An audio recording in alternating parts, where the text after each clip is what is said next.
what if we are not looking down, but just looking up? Trying a new experiment, a new story on AnnWanders, when we just look up and recognize what's about us.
When you are looking up, it's always about the trees, how high they are, and you just feel so much tiny compared to them.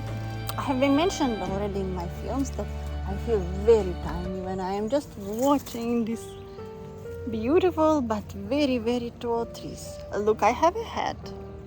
Nice one. They are watching us from the top. We look so tiny. Do they have opinion about us? How do we look today? Whether we are good looking or too tiny for them? Maybe sometimes they would like to bend in order to touch us, to feel a bit. But if we look up, we don't see where we stand up. At the moment I am not seeing where I am standing up. Whether it will be a little surprise under my feet, or a little bug, or somebody else. Can I disturb their life? This perspective, when you are just looking up and never down, gives you another angle of life, almost as if you are opening something completely new and you don't feel stable. I guess you can be compared like to a life road. When you are looking up, you don't feel stable. It's almost like about every day in our life.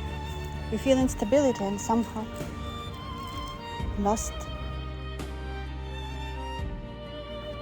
You know, while filming the sky several days in order to make this experiment, when we are just look up, but then we finding something else. If we coming back to down, and you saw this in the film, this is like a small PS after the film about the sky. It's just I realized that the sky is our friend. It looks gently at us. It listens us without words. It listens our thoughts, and we can keep silence with the sky, like the best partner you can ever imagine. You can have romantic evenings, romantic mornings. You can hold each other in your mind, and you feel the connection. When gloomy days, the sky is moody. When happy days, it's bright. When hot days, it also feel a bit that you can feel that the clouds are like stuck because they cannot move, no air, and you feel the same, you are heating. You know, in Ukraine, we sometimes tell that I am right now so hot, like a boiled varenik. It's a dumpling, it's a traditional Ukrainian food, so I feel the same. Thanks for watching, and look up and make your decisions correctly. Listen to the sky. It might give you a good answer.